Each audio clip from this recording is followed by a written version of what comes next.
In this video, I will show you my 3-step candlestick framework that took me from blowing up account after account to a consistently profitable 6-figure trader. And trust me, it's not what you think. By the way, my name is Silvia, and when I first started trading 12 years ago, my charts looked like a complete mess.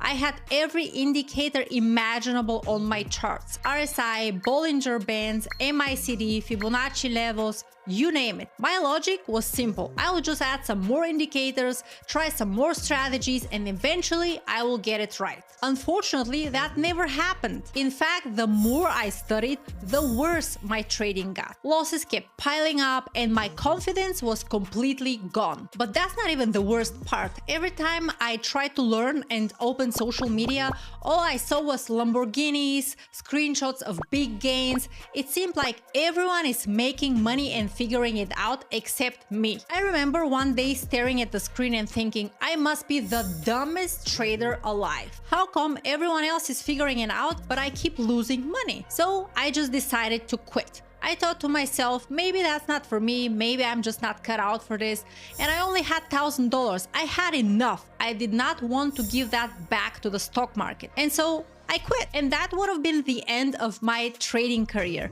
But then my mentor called me. He noticed that I've been missing for a while, and at first I didn't pick up the phone. I was really embarrassed, but eventually I picked up and he said 9 words that completely changed my life. You're overcomplicating it and I will help you fix it. So I wiped my charts clean, no indicators, no distractions. And I realized I wasn't a loser. I was just lost in learning the wrong strategies from the wrong people. I was just getting better at getting worse fast. Luckily, all I needed was one simple shift that took me from a consistently losing trader to a consistently profitable trader, spending no more than 1 hour a day on my charts. My mentor's approach was so simple, it was ridiculous. It's a 3-step candlestick framework I call the pitchfork. But it's not about the pattern itself.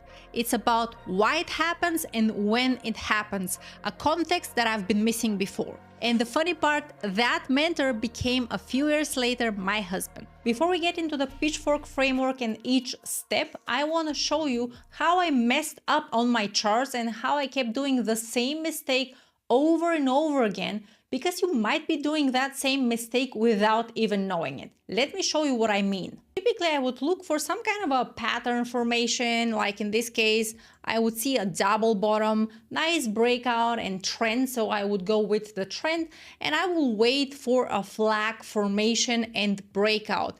And normally I would enter right here and put my stop loss here. So I would wait for a confirmation just to make sure that the market really wants to continue further higher. And a few minutes later, that happens. Boom, I got stopped out. Now, at the beginning, I would think, you know what, maybe the market today is against me. Maybe it wants to continue further lower. That looks like a little bit of a bigger sell-off and a little more bearish. So I would just stay away. A few days later, I would open the chart and I would see this. The market went exactly where I wanted it to go, unfortunately, without me. Here's another example. I would open the chart and I would think like, that looks like a nice higher highs, higher lows.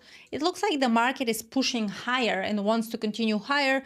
Let me wait for a little bit of retracement and confirmation on a flag pattern. And I would enter right here and put my stop loss just underneath. I used to do that a lot. And here's what would happen though. Boom, got stopped out again. And a few days later, same thing. The market went higher. I knew it. I knew it's gonna go higher. How come I'm dancing around profits? And how come I cannot catch this move even though I knew it is going to go there? Eventually, I started thinking institutional traders must know where I put my stop losses exactly. No way I can be stopped out just like that. And if you're a trader, I'm sure you've experienced the exact same thing. You went into a trade got stopped out and it went straight where you wanted it to go, unfortunately, without you. And then I started learning more about stop hunting. I'm sure you've heard that term before. So stop hunting happens for real. When institutional traders get into a position, they have a lot of orders. And while they don't see exactly where our stop losses are, they know that retail traders put their stop losses very exact around support and resistance areas. So if they wanted to execute a big position of the Nasdaq, like in this example, they would place a bunch of buy limit orders around this zone where our stop losses are. They would look for liquidity, and I'm sure you've heard that term before. If there is not enough liquidity around this zone, for example, the price will go further lower and will test the next zone. And if there is not enough liquidity around this support zone, they will just keep kind of like fishing and testing and getting executed at the next possible zone, for example, here. And this is where we always feel like we're getting stopped out exactly at the point and the market reverses. Now, the good part is that we can use that in our advantage. We don't have to wait for confirmation. See, that was my mistake, that I've been always waiting for confirmation.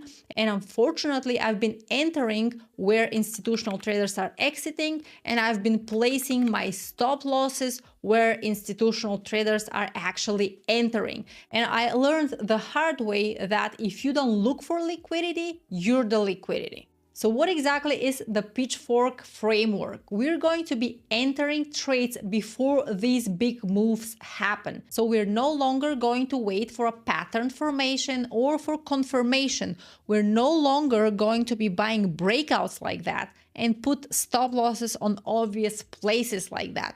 Instead, we're going to be looking for very specific turning points and very specific candlestick formations, so that we're able to catch moves like that before they actually happen. In other words, we're going to be placing our entry orders where most retail traders are placing their stop losses, and we're going to be exiting where most retail traders are entering. Let's get into each step now. So step number one is identifying the bias on the daily chart. Regardless of what time frame you're trading, the 1 minute, the 5 minute, the 1 hour chart, we always want to start with the daily chart first. This is going to give us an overview of the big picture and big structure. I used to skip that step a lot in the past, and it took me many years and even more losses until I figured that out. So if you skip that step, you might get caught in the wrong moves and in counter trend moves. We want to know what's going on the daily chart first before we even go on the lower time frame. The daily chart is used typically by institutional traders and bigger funds, and they place their orders around important support and resistance areas, especially those areas that have been tested many times. Take a look at this example. You see that low of this candlestick? The price went slightly below, stopped everyone out, and reversed immediately to the upside over the next few days. So you want to mark these lows on the chart, and this way you will be prepared before the move happens. We want to know where is the liquidity, and we want to know where potential reversals can happen. But most importantly, we want to know the direction we want to trade in. If this instrument is in an uptrend, like in this example, it has higher highs and higher lows, I want to be trading on the long side because I want to go with the flow and with the trend. I don't want to be entering counter trend trades here. This is going to make your life much easier, and you will no longer feel that you're fighting with the market or going against the overall trend. Now that we know what's going on the big picture, what's the current trend, we want to go ahead and switch to the lower time frame. I personally love the 1 hour chart, and that's what I'm going to be using in that example. Now, this strategy works on all time frames. You can use it on the 5-minute chart, on the 4-hour chart, whatever you're comfortable with. It also works with any other asset. By the way, I love this for gold. It has a very beautiful chart, and it will work very nicely on gold or any other asset as well. So step number 2 is identifying the sucker move. Why is it called the sucker move? Because it sucks people in, it stops them out, and this is where we want to enter. So because we're here in an uptrend, we're going to be looking for longs, but we don't want to buy the breakout. We want to be looking for 3 to 5 red candles in a row, and in a perfect world, this should happen around support and actually break support. So here is a typical sucker move, so that when you see that next time, you know what exactly that is. This right here was a support zone. It stopped everyone out and turned around and reversed. This here is another sucker move. This was a short-term support zone, as we can see.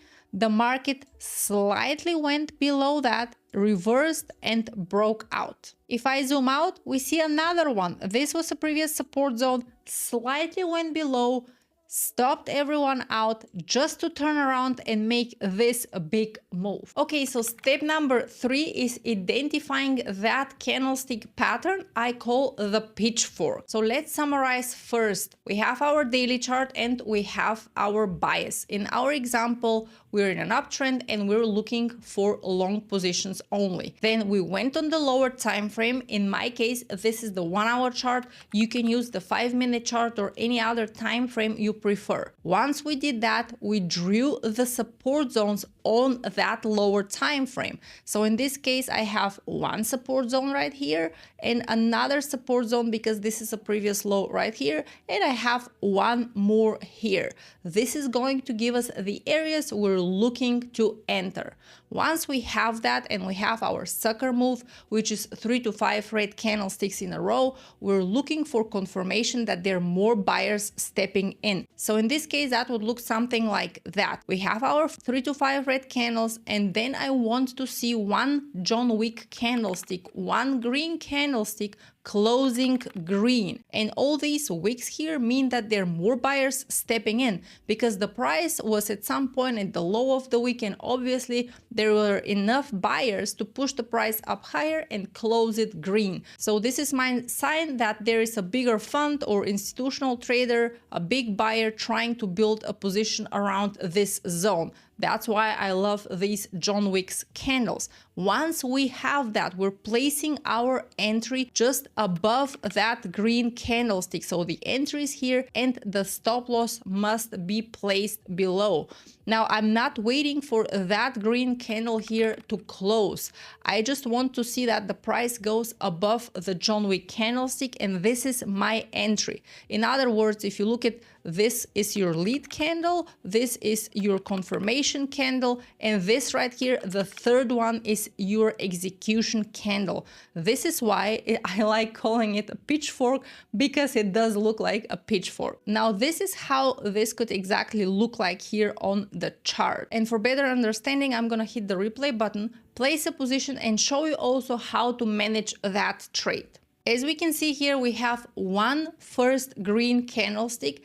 And just pay attention how this previous support zone was broken, everyone was stopped out, and the next support zone was broken as well, and more stop losses got fished. Now, I also want to mention that there is a difference between stop hunting and stop fishing, and between institutional traders trying to get rid of their position and sell everything. So if they're stop hunting, sometimes you're going to see an unclean price action and the price going lower to the next support zone. So if there is not enough liquidity here, not enough stops and sell orders so that they can execute their whole position that they have, they're going to push the price lower and see what's going on the next zone until there is enough liquidity and enough sell orders so they can fill their long position. But in this case, we already have a sign that there are more buyers stepping in, and as we can see here, there are a few wicks. These wicks are giving us the clue